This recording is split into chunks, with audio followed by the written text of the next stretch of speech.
Olá pessoal, tudo bem? Aqui é Paulo Colchon falando. Eu sou médico anestesista e médico legista e coube a mim apresentar para vocês o seminário sobre alterações farmacológicas na senilidade. Vou colocar a apresentação de slides para vocês e vamos acompanhando. Olá pessoal, então vamos dar início à aula. Para vocês acompanharem com os slides, vocês podem apontar para esse QR Code aí ou digitar o link no navegador bit.do/farmacologia idoso 2020, que vocês vão ter esse acesso. Primeiro eu vou começar dando uma passada rápida na parte de epidemiologia e fisiologia do envelhecimento e depois vamos para a aula propriamente dita, tá? A gente tem que ter preocupação com o envelhecimento porque vocês vejam a proporção que a senilidade leva ao serviço de saúde, né? Atualmente, mais ou menos 12% da população, esse dado talvez seja um pouquinho mais antigo, é idosa, mas eles representam 1/3 das cirurgias no total. E se for pensar só em gasto financeiro, eles chegam a ocupar 50% dos recursos gastos em saúde são para os idosos. Então veja a desproporção que tem, porque idoso gasta muito mais em saúde, ele consome mais medicamentos, consome mais exames, eles têm mais câncer, eles têm mais patologias crônicas, então tem uma série de motivos para eles gastarem mais. E tem que se preparar que o que vem por aí, previsão de 2050, é que 1/5 da população seja idosa, né? Então, tirando quem resolver fazer pediatria, todo o resto vai tratar idoso. E eu espero que vocês estudem bastante, sejam bons médicos para cuidar da gente quando a gente ficar velho, porque é inevitável. Uma passadinha básica, só para conversar com vocês sobre a epidemiologia do envelhecimento, é que tem ocorrido a famosa transição demográfica, né? Nos séculos passados, nascia muita gente, tinha uma alta fecundidade, mas também tinha uma alta mortalidade. Então a população do mundo praticamente se mantinha, porque morria cedo, nascia bastante, mas morria mãe no parto, morria criança no parto, morria criança de diarreia, desnutrição, más condições de higiene, o povo morria de infecção à vontade, não tinha tratamento para nada, né? Então a população se mantinha. Aí, no último século, começou a aparecer a medicina de verdade, antibiótico, vacina, serviço de saúde, saneamento básico, aconteceu uma redução da mortalidade, mas ainda nascia muita gente. Foi aí que explodiu a taxa de população mundial, né? E várias populações dobraram, né? E aí, poucos anos atrás, os casais começaram a ter menos filhos e a mortalidade continuou reduzindo, a expectativa de vida da população continuou subindo e aconteceu que começou a diminuir a taxa de crescimento da população, né? Agora, o quadro atual, que a gente pode dizer que é o presente dos países ricos e o futuro dos pobres, não vai demorar muito para isso acontecer, é que a mortalidade continuou reduzindo, aumentando a expectativa de vida e os casais pararam de ter filhos, né? Os casais acabaram decidindo ter no máximo 2 filhos. E se os casais tiverem só 2 filhos, a população não se renova, né? A gente sabe que se a taxa de natalidade não for maior que 2,1, a população não se repõe. Porque o casal são 2 pessoas. Se eles tiverem 2 filhos, tem uma porcentagem de 10% até que vai acabar morrendo de acidente, morrendo de doença. E vai ter a turma também que não vai ter filho, por opção. e a população acaba diminuindo. Tá aí só uma demonstração rápida de como a previsão aí entre 2002 e 2025 é aumentar muito aqui, né, o crescimento da população idosa e aumentar menos o crescimento da população jovem. Passar rapidinho, mostrando aqui a queda da fecundidade, década de 60, média de 6 filhos nascidos vivos por casal, 2004 já caiu para 2,1 praticamente, que é aquela taxa que eu falei para vocês. Olha que loucura também o aumento da expectativa de vida. 1900, 33 anos na média que as pessoas viviam. 100 anos depois, mais do que dobrou para 70 anos de idade, expectativa de vida. E vem crescendo devagarinho, ano a ano. Olha que interessante, jornal da década de 60, anunciando que o ônibus entrou na casa humilde e foi apanhar a velhinha de 42 anos. Imaginem só, 42 anos já era velhinha naquele tempo. Pensa aí a idade dos pais de vocês, que idade que eles têm? Vocês consideram eles velhinhos?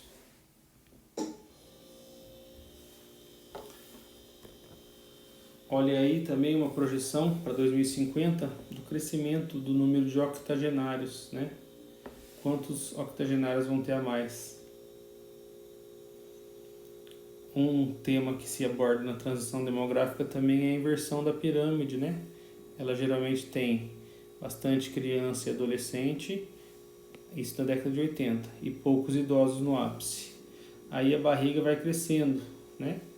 E aqui ela tende a se inverter. Então, a projeção para 2040 é que tenha mais idosos do que jovens crianças.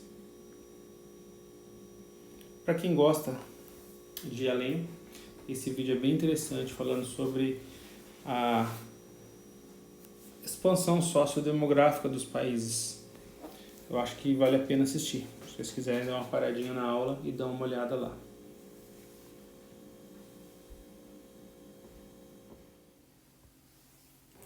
Continuando a aula, uma passada rápida sobre fisiologia do envelhecimento.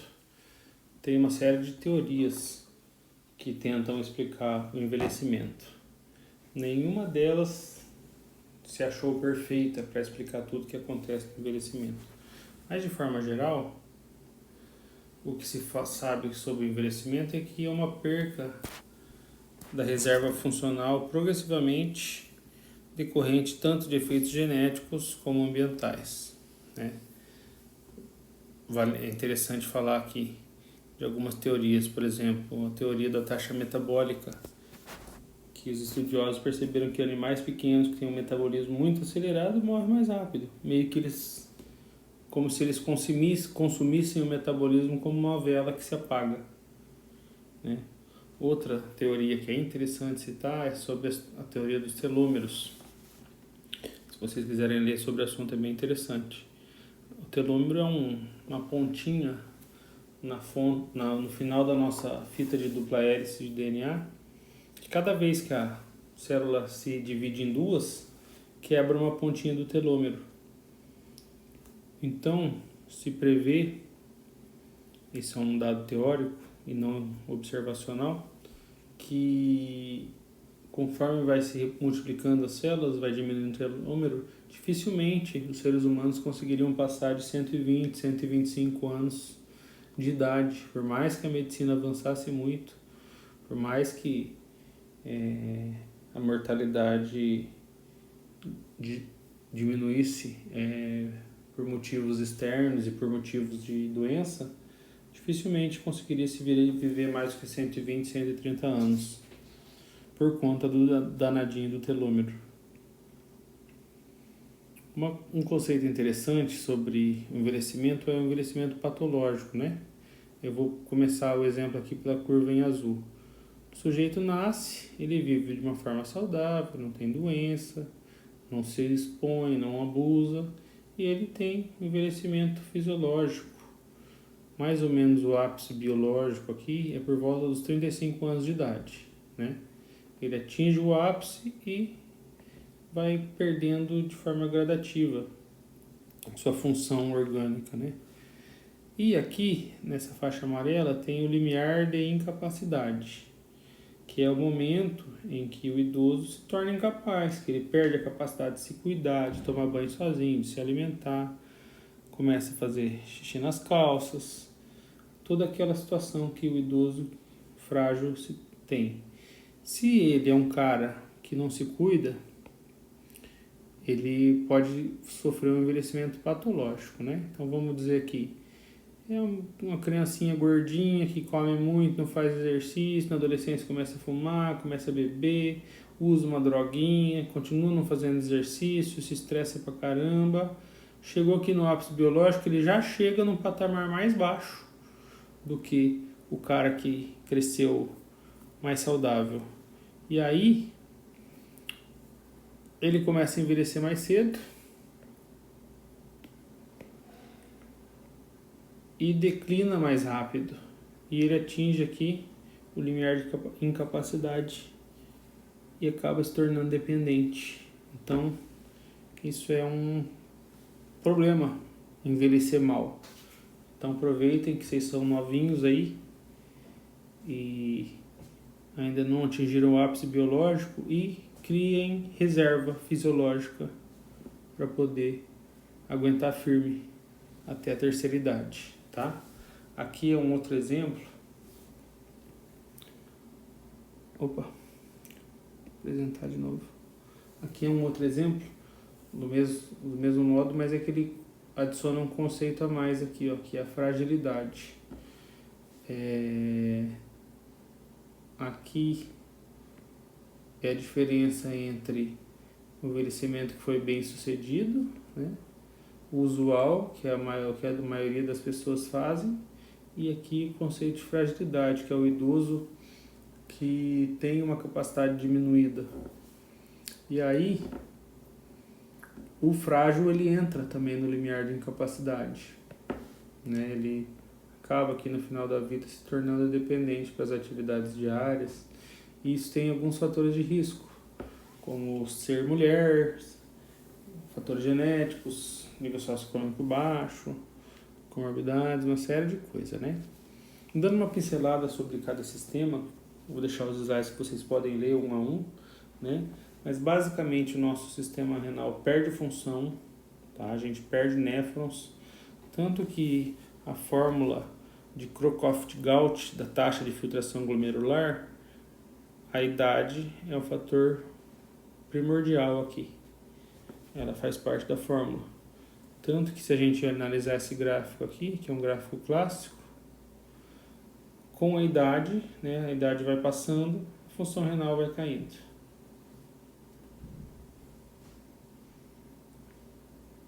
O fígado envelhece, diminui seu fluxo sanguíneo, diminui a massa tecidual, chega a cair 40% até os 80 anos. Reserva sintetizadora é mais complicada. Capacidade de síntese e regeneração está diminuída. Uma série de fatores que fazem mudar também a farmacologia do idoso.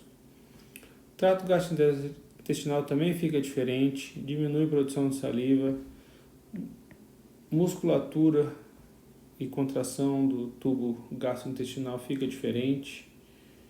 Por isso que idoso tem mais refluxo, porque também reduz o tônus do ciclo esofágico inferior, aumenta o tempo de esvaziamento gástrico, idoso fica menos tolerante à comida pesada, por isso que eles tomam mais omeprazol também, por isso que eles operam mais vesícula. Uma série de situações que acontecem no idoso. O sistema respiratório também perde sua capacidade conforme passa a idade. O tórax do idoso ele fica mais rígido.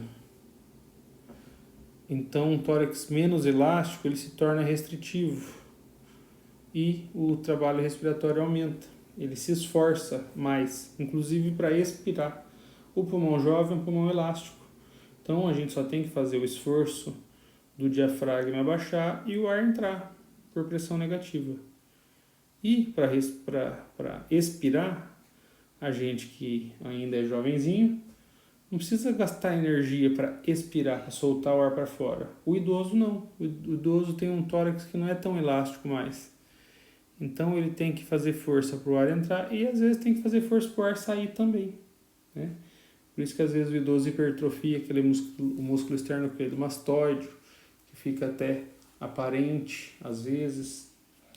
Por isso que às vezes a gente vê o tórax anteriorizado, né, o tórax em tonel que a gente fala, é mais característico do DPOC, do fumante. Mas o idoso tende a ter uma alteração do formato do tórax também por conta dele ficar mais rígido.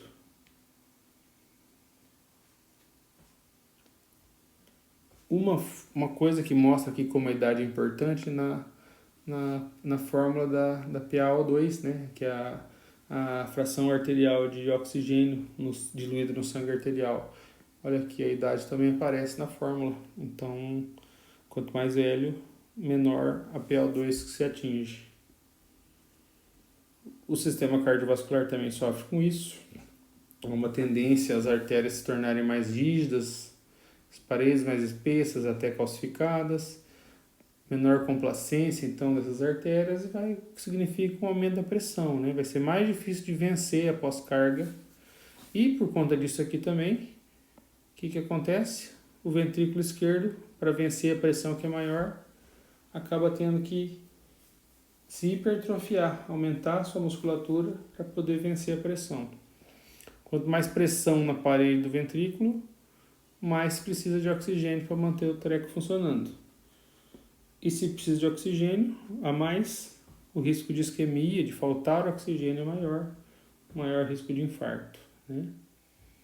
O idoso tem uma coisa interessante que é a vagotonia fisiológica, né? O tônus vagal, tônus do nervo vago, que vem do sistema parasimpático, ele está aumentado. Isso significa que a frequência cardíaca do idoso é menor. E também que ele tem uma capacidade menor de responder à necessidade de aumento da frequência cardíaca. Por exemplo, quando o idoso resolve fazer um exercício físico que ele não está acostumado, o coração acelera demais e ele sofre. Ou quando o idoso, por exemplo, pega uma infecção grave, uma pneumonia, ele precisa aumentar a frequência cardíaca dele para compensar o sistema orgânico, mas ele não consegue. E é aí que ele morre mais fácil nas UTIs. Ele morre de doenças que o jovem não morreria, o idoso morre por perda da capacidade fisiológica e da reserva funcional. O sistema endócrino também tem algumas alterações, vou deixar para vocês lerem. O sistema nervoso central tem diminuição global das funções, ele chega a perder 20% de massa cerebral. O cérebro literalmente atrofia. Quando a gente compara uma tomografia, um paciente jovem e um paciente idoso lado a lado, é perceptível que os sulcos aumentam. Isso mesmo no envelhecimento normal fisiológico. Quando o envelhecimento é com demência e com doença vascular, é pior ainda a perca da qualidade do cérebro. Então vamos lá para a parte mais importante da aula, que são as alterações que acontecem na farmacologia na senilidade. Vamos comparar aqui duas ressonâncias, tá? Quero mostrar para vocês como que a composição corporal do idoso altera pra caramba, tá? Então aqui do lado esquerdo a gente tem a coxa de um adulto de 21 anos e aqui a coxa de um idoso de 63. A gordura, ela aparece em cor branca. Tá? Então ela está aqui no tecido subcutâneo. E o músculo, ele aparece na parte preta, cinza, vamos ser mais específico, né? Então tudo isso aqui no jovem é músculo. E olha aqui no idoso, que loucura. Tanto de gordura que tem, tanto de músculo a menos. E, inclusive, dentro do músculo tem um monte de gordura. Isso aqui está mostrando como acontece a lipossubstituição, ou seja, substituição do músculo, da massa magra, por massa gordurosa, tá? E olha que outra coisa interessante também, olha aqui na coxa direita do rapaz aqui jovem. Aqui, ó. Essa faixa mais pretona é o osso mineralizado. E a parte branca é a gordura da medula óssea, né? Aí olha, compara o osso do jovem com o ossinho do idoso lá. Super fininha a cortical do osso, né? Então até na medula óssea tem mais gordura do idoso. E isso faz uma diferença tremenda com a farmacologia. Aqui, ó, se a gente comparar a quantidade de gordura que tem no jovem, mais ou menos 20% do corpo, olha como essa proporção aumenta quando você compara com o idoso, né? Você perde tecido mineralizado, perde massa celular e a gordura quase dobra de quantidade. E isso faz uma diferença grande com a farmacologia, né? A gente pode dividir os medicamentos quando a gente trata de solubilidade. A gente tem medicamentos que são hidrossolúveis, ou seja, solúveis em água, e medicamentos que são lipossolúveis, ou seja, solúveis em gordura, né?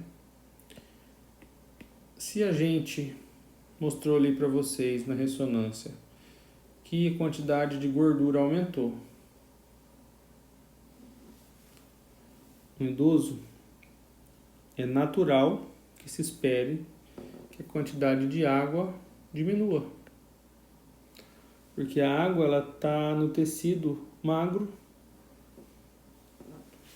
tá no músculo, tá no tecido cerebral. O tecido cerebral tem gordura também, mas acaba que a proporção de água do idoso diminui. E se o idoso ele tem mais gordura disponível no corpo dele, se a gente medicar ele com uma droga lipossolúvel, o que vai acontecer? Essa droga vai ter mais volume para se distribuir. Então o volume de distribuição aumenta. Se a gente está falando de um medicamento que for hidrossolúvel, ele depende de água. E o idoso tem menos água, o que vai acontecer? Ele vai estar numa concentração maior. A mesma dose num jovem, a mesma dose no idoso a concentração vai ter maior porque ele vai ter menos água para se dissolver. Então cai o volume de distribuição daquela droga, né? Consequentemente o efeito acaba sendo maior, porque ela vai estar mais concentrada, tá? E a terceira alteração, que é muito importante, basicamente esse slide aqui praticamente resume a nossa aula, em termos teóricos, né? Mas a terceira alteração tem a ver com o nível de proteínas plasmáticas. Proteína plasmática são todas as proteínas que geralmente são produzidas pelo fígado para manter a osmolaridade do intravascular, né? Deixar o líquido dentro do vaso.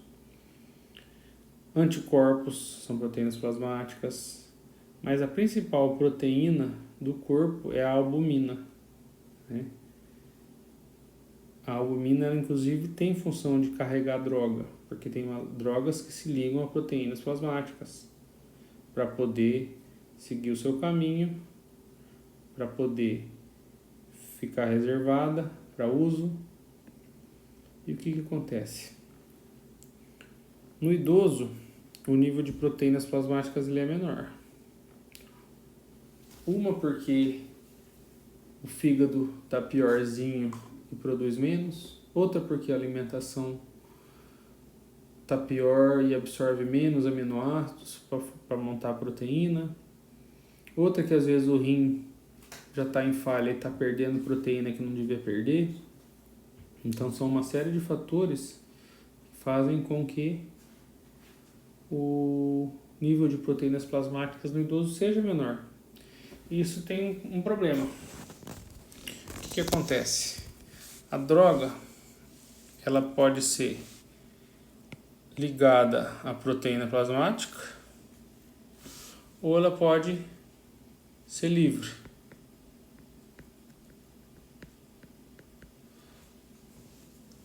Quando a gente tem menos proteína plasmática, e a droga é uma droga que gosta de ligar a proteína, a gente acaba aumentando a forma livre dela.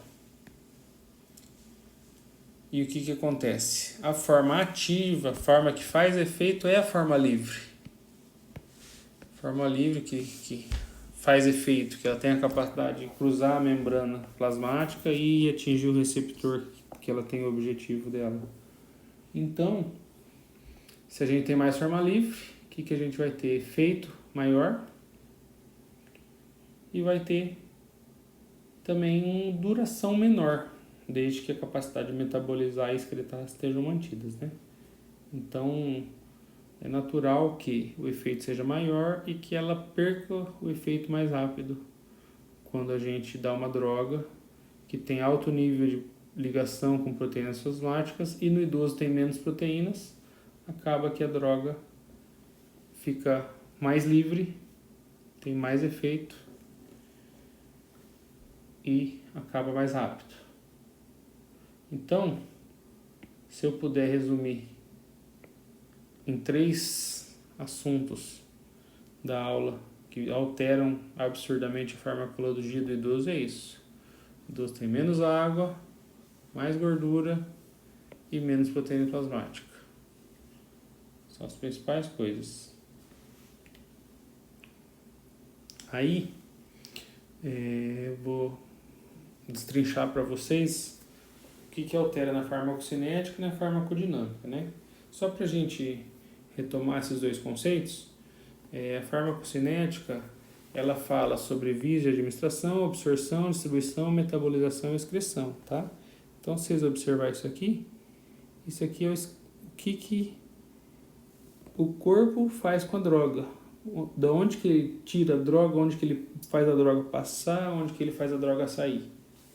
E a farmacodinâmica, ele é um tema que aborda o local de ação da droga, em qual receptor que ela atua, qual o mecanismo de ação que ela faz, qual que é o efeito desejado dela e qual que é o efeito colateral que ela surte. Então, é o que a droga faz com o corpo. Então, eu gosto desse esqueminha mental, quando a gente confunde farmacocinética com farmacodinâmica. Farmacocinética é o que o corpo, aqui ó, Czinho. Farmacocinética é o que o C de corpo faz com a droga. E a farmacodinâmica, aqui o D de droga, é o que a droga faz com o corpo, tá? Um macetezinho para vocês diferenciarem a farmacocinética. E aí, a gente tem uma lista de coisas que mudam nos idosos, tá? A gente não consegue decorar elas de maneira fácil, mas a gente tem à disposição para pesquisar. Depois no final eu vou mostrar para vocês como é que faz para a gente descobrir isso com mais facilidade. Mas vamos lá. Por exemplo, na absorção, o idoso tem menor número de células de absorção, o pH gástrico aumenta porque ele está produzindo mais ácido, o trato gastrointestinal se mexe mais devagar e também tem menos fluxo. O que cada item desse vai fazer?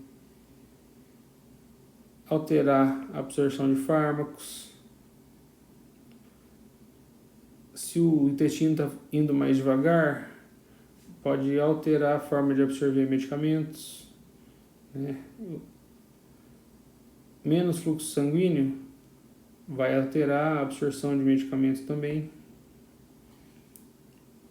O medicamento que precisa da primeira passagem hepática para elevar o nível plasmático dele rápido, ou seja, a primeira passagem hepática, o que acontece? O medicamento é absorvido no intestino, sobe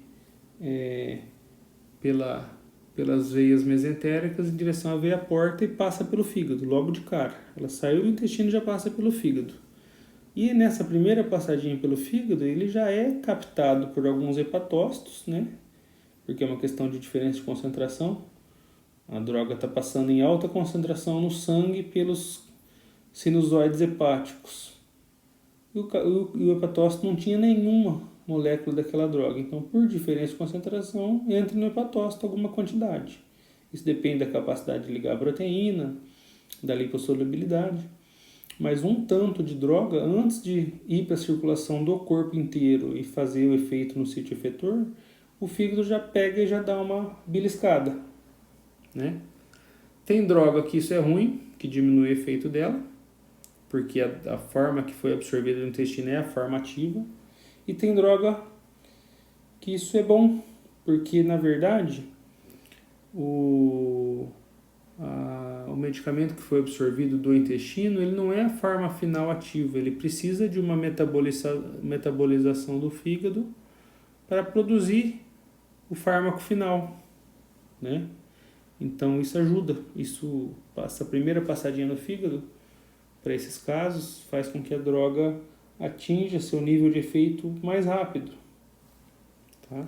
E o vozinho que tem o fluxo sanguíneo no fígado diminuído vai acabar alterando essa droga que seja interessante, que passe pelo fígado, ele vai acabar diminuindo esse efeito benéfico, né?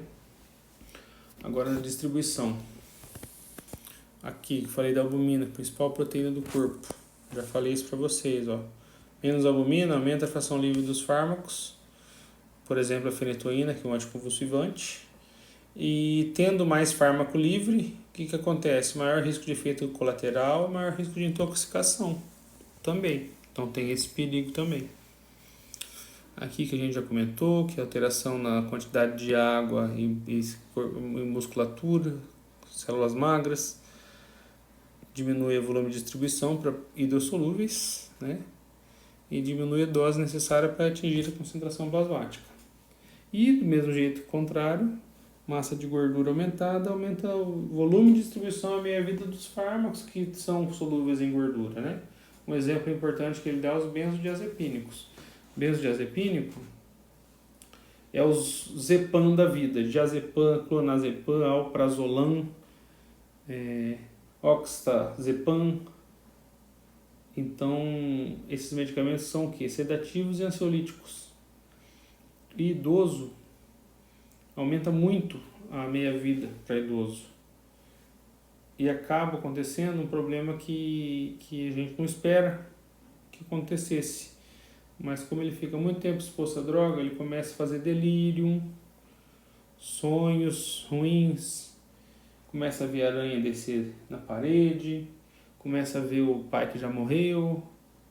Então o idoso acaba fazendo delirium, né? Aquela construção que o idoso tem, não é delírio, é delirium, tipo em latim, que é uma síndrome geriátrica em que o idoso sai da casinha. Às vezes o que causa isso é um sedativo, como o benzodiazepínico. No metabolismo também tem alteração por conta do fígado. A imensa maioria dos medicamentos são metabolizados pelo fígado. E aí, com menos fluxo sanguíneo hepático, acontece o que eu já falei, reduz o metabolismo da primeira passagem, que pode ser bom ou ruim, e reduz o nível plasmático das drogas que dependem da metabolização. E, como a gente está com o metabolismo hepático diminuído, as drogas que dependem dele para serem eliminadas vai acabar aumentando a meia-vida, tá? E na excreção é a mesma coisa. A grande maioria dos fármacos dependem do rim para serem excretados. E se a gente está com o rim pior, naturalmente a gente vai diminuir a excreção de fármacos. Eles vão ficar mais tempo no sangue, ou seja, aumenta a meia-vida. Eles vão estar em uma concentração maior por mais tempo também, aumenta o nível sérico. E agora vamos para as alterações farmacodinâmicas, né? A gente falou antes da farmacocinética, que é o que o corpo faz com a droga. Agora vamos falar da farmacodinâmica, que é o que a droga faz com o corpo. Algumas alterações que acontecem na farmacodinâmica é uma alteração na sensibilidade à droga. Isso acontece por vários motivos. Seja porque tem mais receptor, tem menos receptor, seja porque a barreira hematocefálica, olha aqui, ó, embaixo, a barreira hematocefálica está menos seletiva, então deixa passar mais medicamento psicotrópico para o cérebro, seja porque a droga tem volume de distribuição diferente, por ser lipossolúvel ou hidrossolúvel. O que acontece é que pode haver, dependendo do medicamento, redução ou aumento na sensibilidade à droga, né? E também pode acontecer alterações nas propriedades dos receptores. Eles podem atuar de forma diferente. Por exemplo, os receptores pré-sinápticos, que envolvem a recaptação de serotonina, noradrenalina e dopamina no cérebro. E essas situações têm a ver com depressão e demências, né? Por exemplo, o mal de Parkinson tem a ver com o sistema dopaminérgico da substância nigra do encéfalo. E essas alterações no funcionamento desse sistema através de seus receptores pré-sinápticos acabam levando ao mal de Parkinson. E na depressão não é muito diferente, só que são outros receptores, geralmente a serotonina e também a noradrenalina, que pode estar associada. É mais comum ter depressão em idoso e tem a ver, de certa forma, mais ou menos com receptores também. Alguns exemplos, né? A alteração farmacodinâmica, ela é mais medicamento específico, né? Já a farmacocinética, que é o que o corpo faz através da droga, ela faz mais generalizada, né? Então, na farmacocinética, se o rim está ruim, todo medicamento que depende do rim dura mais tempo. Se o fígado está ruim, todo medicamento que depende do fígado dura mais tempo. Agora, já na farmacodinâmica é diferente o raciocínio, né? São muito específicos cada mecanismo, cada tipo de alteração do envelhecimento é bem específica para aquele tipo de medicamento. Por exemplo, vou dar o exemplo do diltiazem e do verapamil, que são bloqueadores de canal de cálcio. Eles são utilizados como antiarrítmicos e não muito, mas também como antihipertensivos, né? Eles têm um efeito de controlar o nó sino atrial e fazer hipotensão e bradicardia. Por isso que às vezes pode ser usado como antihipertensivo também. E o que acontece? Os idosos, eles têm uma resposta diminuída nos barorreceptores. Barorreceptor são receptores que a gente tem no sistema arterial, principalmente no arco da aorta, nas bifurcações, no bulbo carotídeo, por exemplo, que eles ficam o tempo inteiro medindo a pressão do sangue, né? E conforme a gente envelhece, esse sensor perde a sua capacidade. E aí, eles vão deixar de reconhecer a pressão baixa também. Outro problema que o idoso tem com o envelhecimento, que eu já falei lá atrás, que o idoso se torna vagotônico, o nó sino atrial fica mais supressivo, ele fica mais tendendo a baixar a frequência cardíaca. Então, se a gente tem essas duas situações, receptor de pressão baixa que não funciona e nó sino atrial que fica tendendo a dar bradicardia, se a gente der esses remédios aqui, aí sim que é o caso mais hipotenção e mais bradicardia, corro o risco de causar queda, desmaio e até, se o paciente não tiver o sistema vascular dele muito bom, infarto e AVC. Outro exemplo de farmacodinâmica que se altera no idoso são com os diuréticos, né? Um exemplo da furosemida, que é um diurético de alça que a gente prescreve no posto, até às vezes, né? O idoso ele tem resposta reduzida ao diurético. Isso acontece porque para o diurético fazer efeito lá na alça, ele tem que ser filtrado pelo néfron e cair na alça. Só que eu tenho uma taxa de filtração menor. Então, automaticamente vai ter menos furosemida chegando lá na alça para fazer o efeito dela, né? Então, O simples fato do rim filtrar menos faz com que os efeitos da droga que dependem da filtração sejam menores. Aí o diurético, como a furosemida, não faz tanto efeito. Outro exemplo também de medicamento que a gente prescreve no posto, atenolol, é um beta-bloqueador, né? Beta-bloqueador atua no receptor beta-adrenérgico da adrenalina, receptores nos vasos. Receptor beta tem no vaso e tem no coração, né? O idoso ele tem uma transição de sinal alterada pelo envelhecimento. E acaba que o efeito do atenolol não é tão bom quanto se ele fosse mais jovem. Tá? Então altera o efeito do medicamento por questões farmacodinâmicas do receptor. Aí tem uma lista de exemplos, tá? Que eu não vou falar um por um, mas só uma passada rápida. Aqui a morfina, que é um medicamento analgésico, ele aumenta seu efeito com o envelhecimento, porque o idoso está mais suscetível. Varfarina, que é um medicamento para afinar o sangue, ele tem muita dependência do rim para ser eliminado. Então a tendência é que ele dure mais tempo no sangue e cause aumento da força de anticoagulação com o envelhecimento. Outro exemplo, os BRA, os bloqueadores de receptor da angiotensina, ele aumenta o potencial de diminuir a pressão.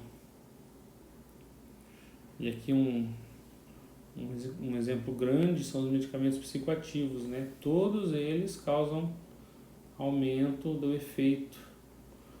Uma porque a meia-vida aumenta, uma porque a barreira hematocefálica está mais fraca mesmo, e uma porque o idoso é mais suscetível.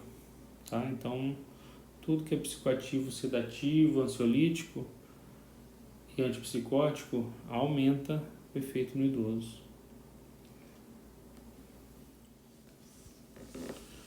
Outro conceito que eu gostaria de introduzir para vocês é o conceito de polifarmácia. Talvez você já tenha visto no posto de saúde, na atenção primária, mas é um conceito importante na geriatria, no cuidado com a farmacologia do idoso, que é a polifarmácia, né? São um uso concomitante de 5 ou mais medicamentos, por definição, e isso interfere na vida do idoso, porque ele acaba causando uma série de coisas. Muito medicamento junto aumenta o efeito adverso que se somam, aumenta o custo para o sistema, aumenta a quantidade de incontinência urinária, principalmente para quem usa sedativo, para dormir mais à noite e para quem usa diurético, aumenta o risco de ter interação medicamentosa e o conjunto da obra acaba fazendo diminuição da capacidade funcional do idoso, né? Os idosos tomam mais medicamentos, claro, porque tem mais doença crônica, estão vivendo mais, tem mais problema para cuidar. E a cultura brasileira não ajuda muito isso, sabe?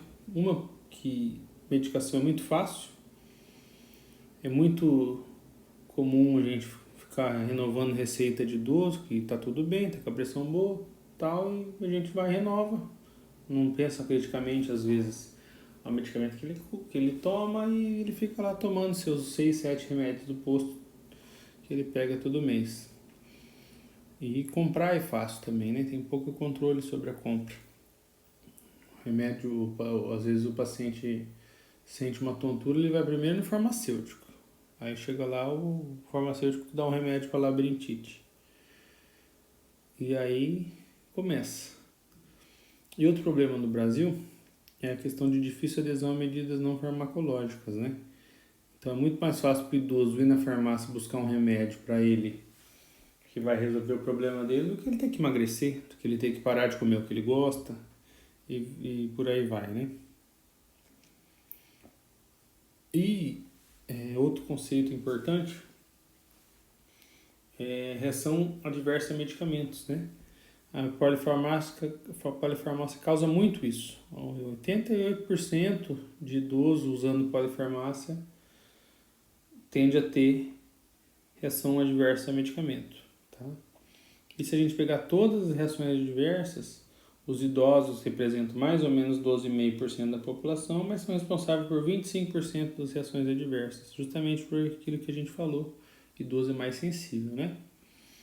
Quais são as principais reações adversas que a gente encontra nos idosos, tá?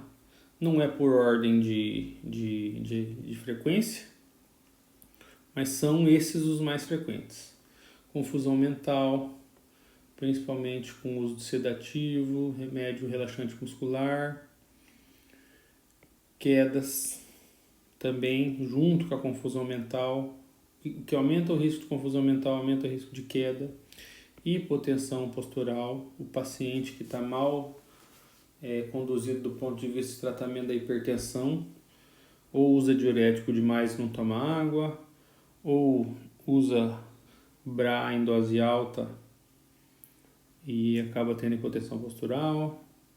Incontinência urinária também, que tem a ver com o uso indiscriminado de diurético, com sedativo, que ele fica sedado à noite e faz xixi na cama. E a próstata também acaba ajudando a dar mais retenção urinária e intestinal, principalmente com o uso de opioide, né? Medicamentos parentes da morfina levam a isso. Outra classe de sintomas adversos são sintomas parkinsonianos, né? Ou seja, aqueles tremores, rigidez, identificação dos movimentos que mimetizam a doença de Parkinson. Não quer dizer que seja a doença de Parkinson, que a doença de Parkinson ela tem uma fisiopatologia específica lá no núcleo dopaminérgico da substância nigra. Então, não quer dizer que você deu um remédio que causou tremor e deu Parkinson no paciente. Não, o sintoma parkinsoniano ele só parece que é Parkinson, mas não é. Né? E também insônia. Às vezes tem medicamento estimulante, analgésico, que tem cafeína na composição, como a própria Dorflex, Nevralgex, esses que vende barato na farmácia, prometendo controle da dor, são medicamentos bons, fantásticos para serem usados. Né? Não estou falando que não pode prescrever, mas em idoso a gente tem que ter cuidado.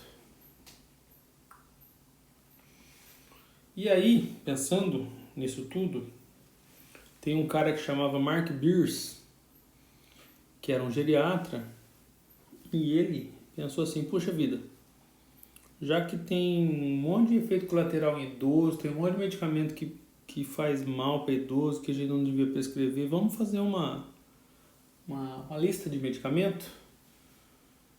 E aí ele acabou fazendo essa lista, publicando primeiro, ele ficou famoso como critérios de Beers, né?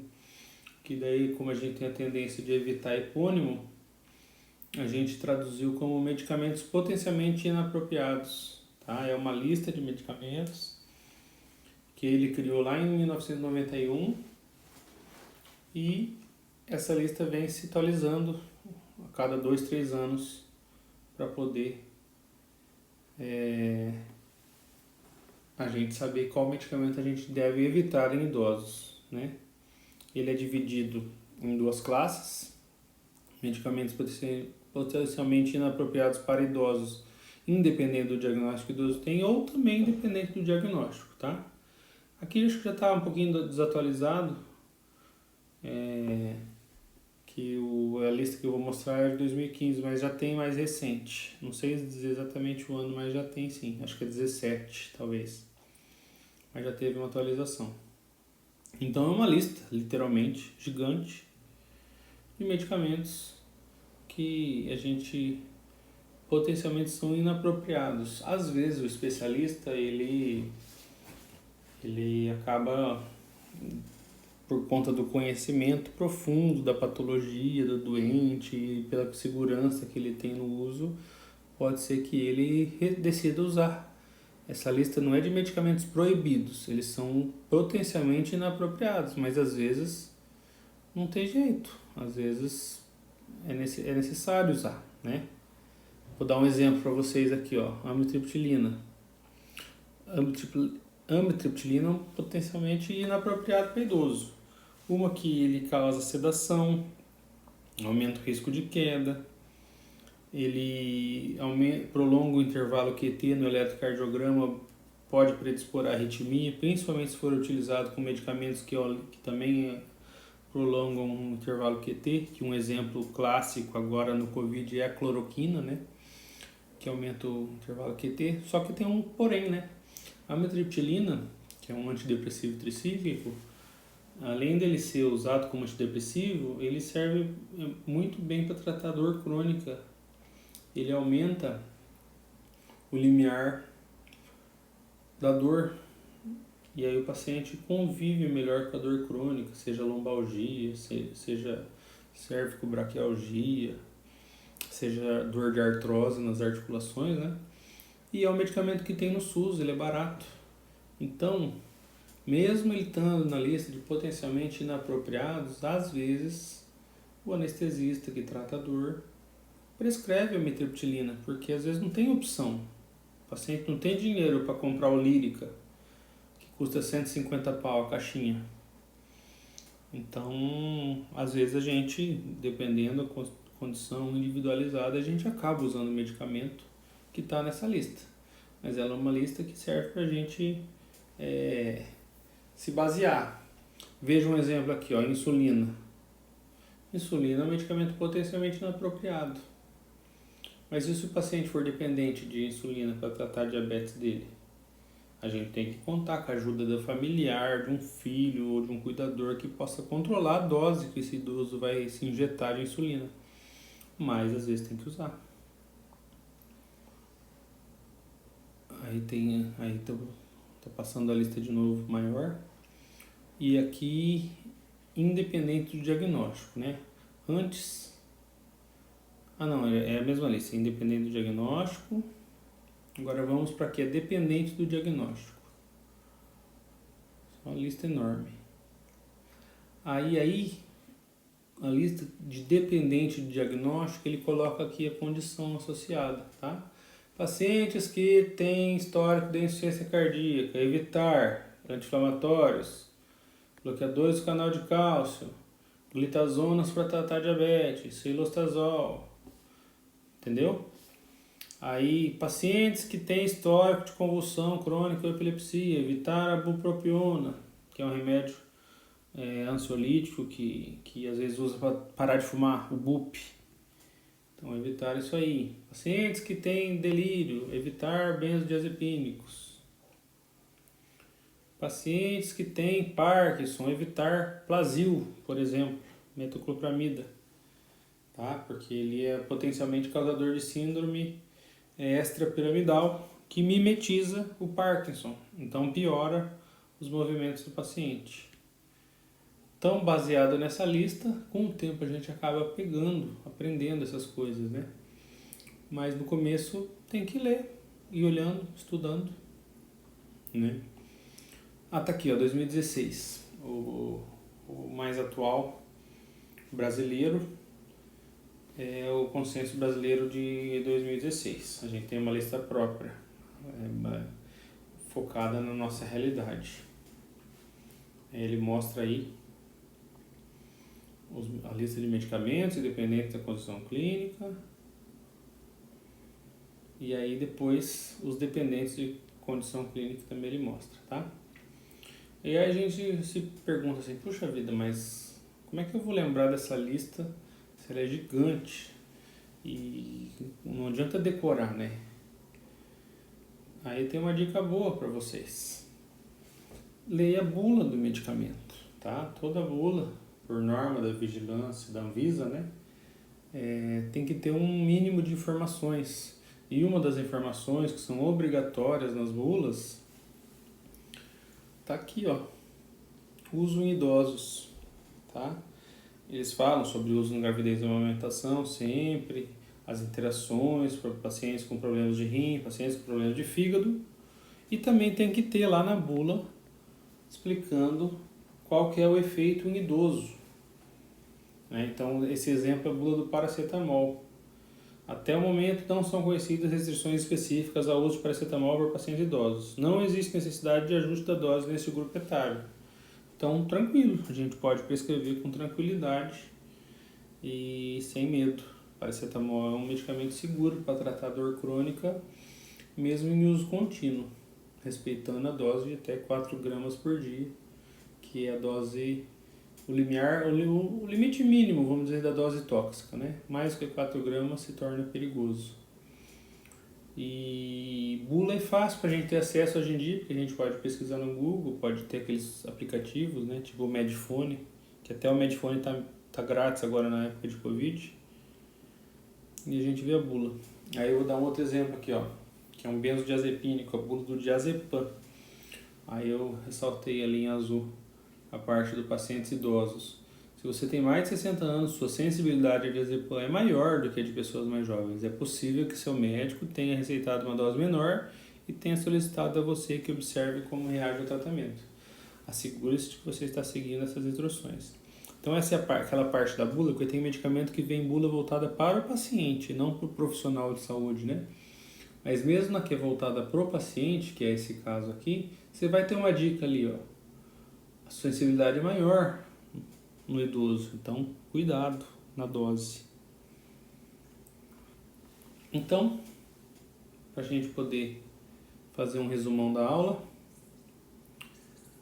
a gente